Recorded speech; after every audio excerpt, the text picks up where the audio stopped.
जगन्नाथ मंदिर भारतातल्या ओडिसा राज्यातील पुरी शहरामधील हिंदू मंदिर आहे. मंदिरामध्ये श्री जगन्नाथ, श्री बाळभद्र, देवी सुभद्रा आणि सुदर्शन यांची लाकडी मूर्ती आहे. श्री जगन्नाथ हे विष्णूचे एक अवतार मानले जातो. 2 दिवसापूर्वी निघताना विदर्भ आणि छत्तीसगडचे घनदाट जंगलातून आम्ही जायचं ठरवलं. आणि एवढ्या वर्षानंतर लॉंग राईड करून खूप छान वाटलं. पण हे नक्की घडलं कसं, चला सविस्तर सांगतो.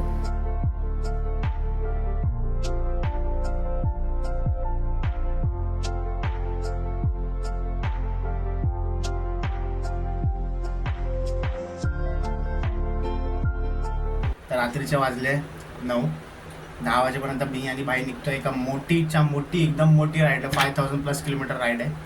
एक सर्किट आहे ते ट्राय करतोय तो करायचा आणि करू. आमच्या दोघांमध्ये गट्स आम्ही करून टाकू. 10-15 दिवसाची राईड आहे. सगळं सामान वगैरे पॅक झालं आहे. मी कसं वाटतंय तुम्हाला मी उद्या राईडला चाललो आहे?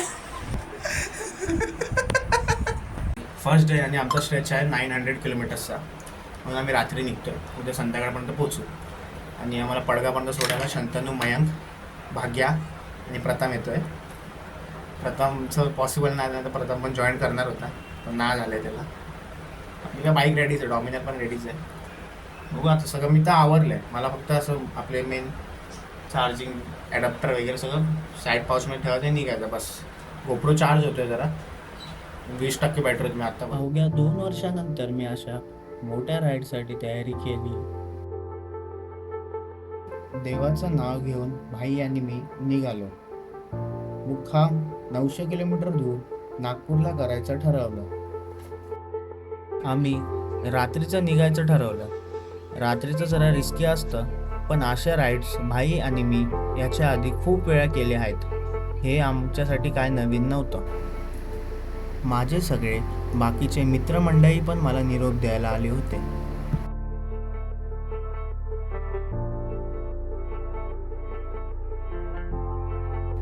राईड सुरू झाली आणि एक प्रॉब्लेम समोर आला. व्लॉगचा काहीच आवाज येत नव्हता. माईक ॲडॅप्टर खराब झाला.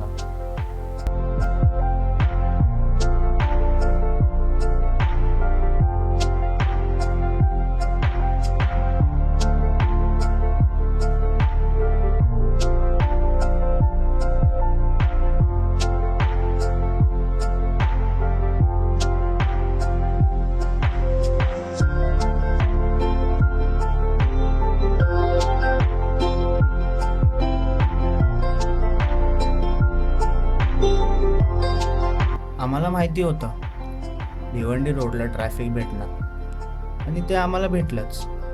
कसं बसं आम्ही ट्रॅफिकमधून बाहेर पडलो आणि साईडला येऊन थांबलो. ट्रॅफिकमध्ये खूप दगदग झाली. मी आणि भाईने जॅकेट घातला आणि सगळ्यांना निरोप दिला. वाटलं नव्हतं राईडची सुरुवात ट्रॅफिकच्या स्वागतापासून होईल, पण अजून तर खूप प्रवास बाकी आहे.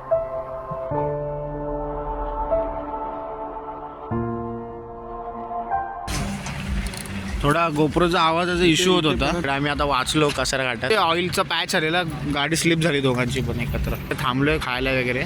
कसारा घाट चढायच्या आधीच आहे, तर तरी आवाज नीट येतोय का मग. आता फुल फक्त स्टोरी स्पॅम होणार आहे, धपाधप मजा येणार आहे. हे बघा ऑइल, बघा ऑइल. कसारा घाट चढायला चालू केला. रात्रीचा कसारा घाट खूपच वेगळा दिसतो. सकाळचा आणि रात्रीचा दृश्यामध्ये खूपच फरक आहे.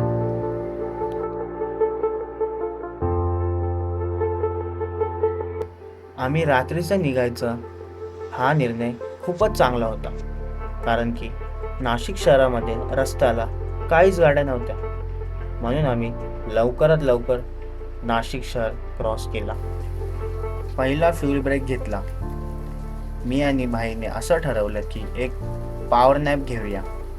त्याच्यासाठी आम्ही पेट्रोल पंपवर थांबायचं असा निर्णय घेतला.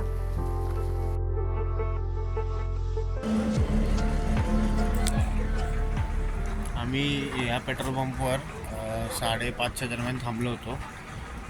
आता 6:30 होऊन गेले. आवरण्यासाठी थांबलो होतो. झोप तर काय एवढी लागली नाही नीट. कोण येईल कोण जाईल असं भीती वाटत होती. सनराईज झालेला आहे. थंडी वाजते मी तिकडे. थंडी म्हणजे दुपारी अजून बेकार गरमी असणार आहे. बाकी तर एकदम मस्त झालं आहे. फक्त एक माईकचा इश्यू झाला आहे खूप. तुम्हाला पण माहिती आहे क्लिपमध्ये मी कसे व्हॉईस वगैरे देत असेल. संतन एडिटला बसेल तेव्हा काय करू आणि काय नाही. बाकी तर ऑल ओके. बाईक्स बघा इकडे पार्क आहे. इकडे झोपलो होतो आम्ही. Hello hello hello mic test 1 2 3 4 hello hello hello hello hello hello hello hello. आपला हे खराब झालं आहे पोर्ट. मोटर लॉगिंगचे इश्यू होते. चला आता आम्ही निघतोय. आवाज कमी येईल, थोडा ॲडजस्ट करून घ्या. मी जुगाड केला आहे. 2 दिवसापर्यंत येईल. 9 वाजेपर्यंत थांबायचा विचार आहे. 8 वाजले आता. या हॉटेलला आम्ही नाश्ता करायला थांबलेलो.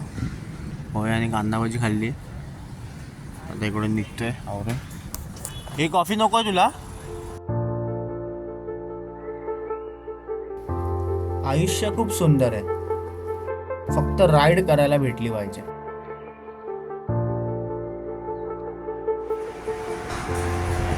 दोन वाजले.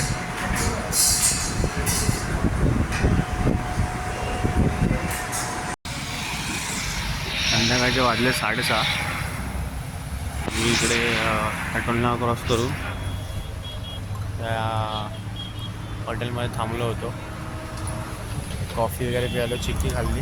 आता इकडे इश्यू झाला आहे, नागपूरमध्ये पेट्रोल नाही आहे. तर आता काय करायचं काय समजत नाही आहे. बघू पुढे भेटेल कुठे ना कुठे तरी, नाही तर ब्लॅकमध्ये तरी भेटेल. हायवेला भेटतात, फक्त सिटीमध्ये इश्यू चालू आहे.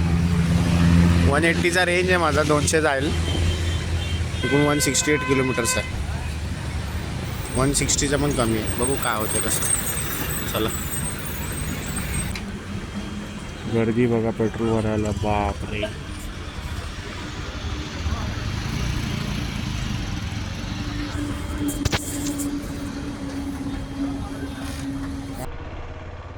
आम्ही 1.5 तास उभा होतो आणि मग आम्हाला पेट्रोल भेटलंय.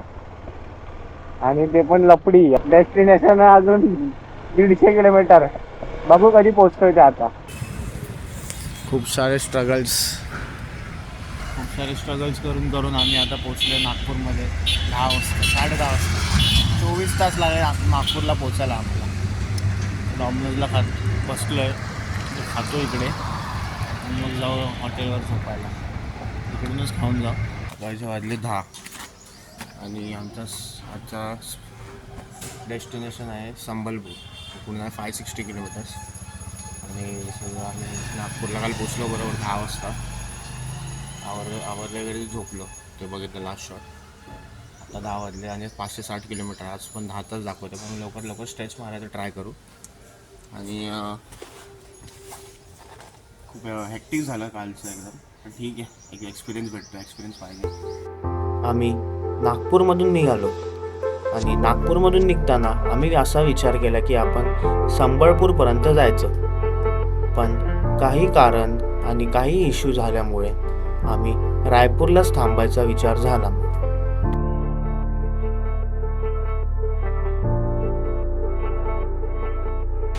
इकडे थांबलो होतो नाश्त्याने जेवण करायला.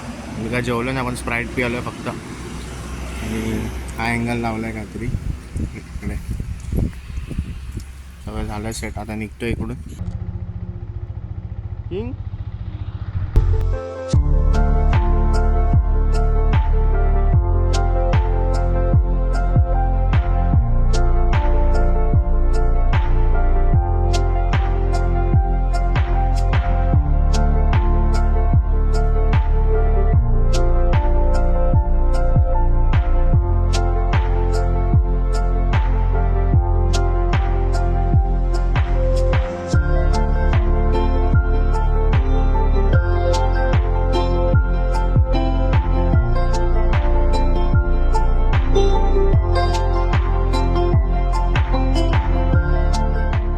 दिवस 3रा.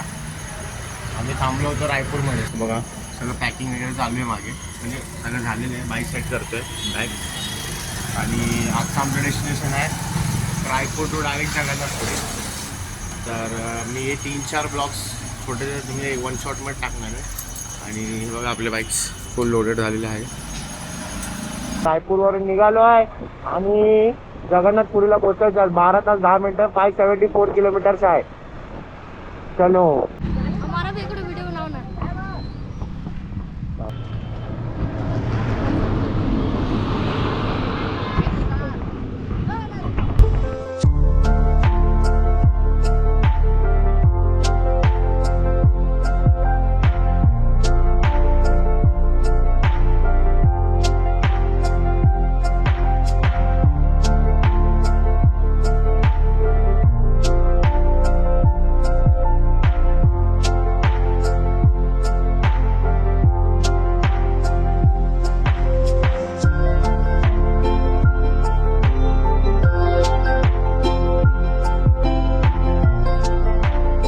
मी आता संबलपूरमध्ये पोहोचलो आहे. अजून 346 किलोमीटर आहे. 6 hours 35 minutes. आता इकडून मेन गेम चालू होणार आहे जायचा. आणि वाजले आहे काहीतरी 2. 6 hours म्हणजे 8:30चा टायमिंग दाखवत येतो. लवकर लवकर पोहोचायचा प्रयत्न करू.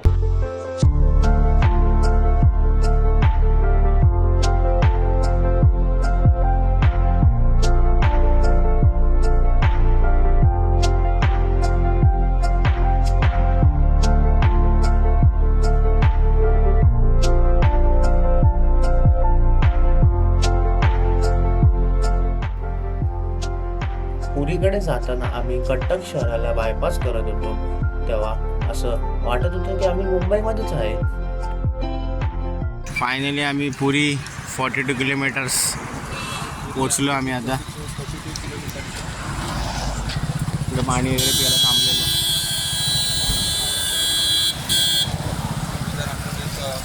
मिठाई जैसा कुछ दुकान है उधर रुके तो हम लोग फोटो निकाल के जाना है.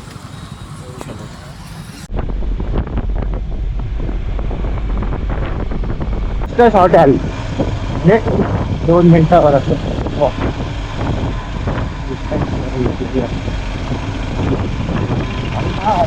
रे सगळी मस्त आहे. फुल ॲपलिंग प्लेस आहे. प्रॉब्लेम आहे. आम्ही आता जगन्नाथपुरी साईडला सगळं फिरतोय. खायला वगैरे आहे का बघतोय. आणि इकडे पण आहे भाई बर्गर आणि बाईट कॉम्बो विंबो आहे. बघू असं इकडे पाऊस पडायला चालू झाला आहे. बाईक दिसत आहे सगळ्या. तिकडे माझी बाईक, इकडे माझी बाईक. सायक्लॉन आला इकडे बोलतो. ही गोष्ट होती. त्यांनी ब्लॉगची पूर्ण वाट लावली. मात्र आशुदादाची एंट्री झालेली आहे. तो घेऊन आलेला आहे. आता लावतोय मी. सेटअप करतोय गोप्रोचा. हे आहे ओडिशातील प्रसिद्ध कोणार्क सूर्य मंदिर.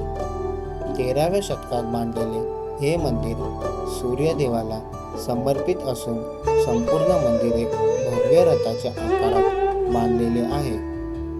विशेष म्हणजे या चाकांचा वापर पूर्वी सूर्याच्या सावलीवरून वेळ मोजण्यासाठी केले जातात. 10च्या नोटाच्या मागील बाजूला याच मंदिरातील प्रसिद्ध दगडी चक्र छापलेले आहे. या मंदिराला युनेस्कोकडून जागतिक वारसस्थळाचा दर्जा मिळालेला आहे. म्युझियमला आलो होतो. हे बघा आता इकडून निघतोय. आतमध्ये शूट करायला अलाउड नव्हतं म्हणून.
आम्ही आता फोन वगैरे सगळं ठेवतो, चावी शूज वगैरे सगळं इथे सबमिट सगळं करावं इकडे सबमिट करायला लागतं. विनामूल्य सेवा आहे. हा? विनामूल्य सेवा आहे. विनामूल्य सेवा आहे. मी जातो लाईनीमध्ये, किती वेळ लागेल काय लागेल काय आयडिया नाही. बाहेर तुम्हाला भेटतो म्हणा. ओडिशा हा भारताच्या पूर्व विभागात आहे. पवित्र हिंदू मंदिर म्हणजे जगन्नाथ मंदिर. 12व्या शतकात गंग वंशातील राजा अनंतवर्मा चोंडगंगदेव यांनी उभारणी केली. विशेष म्हणजे मंदिराच्या शिखरावरील सुदर्शन चक्र तुम्ही कोणत्याही दिशेने पाहिलं तरी ते तुमच्याकडेच पाहत असल्याचा भास होतो.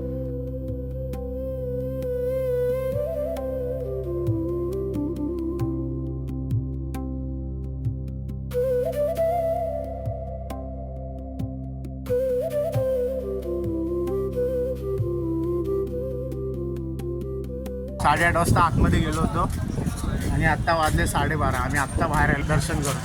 खूप गर्दी होती, खूप रश होता, धक्काबुक्कीचं एकदम जास्तच होतं. आणि आम्ही आता जातो आहे थोडंसं फोटोज वगैरे काढू.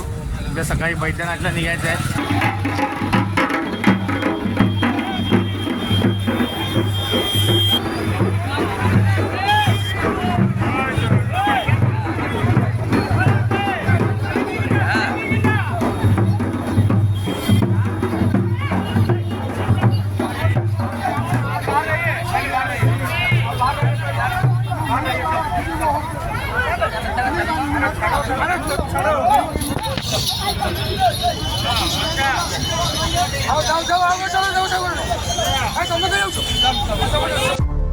कसा वाटला हा व्लॉग नक्की मला कमेंटमध्ये सांगा. आणि मी फर्स्ट टाइम असं व्हॉइस ओव्हर द्यायचा प्रयत्न केला आहे.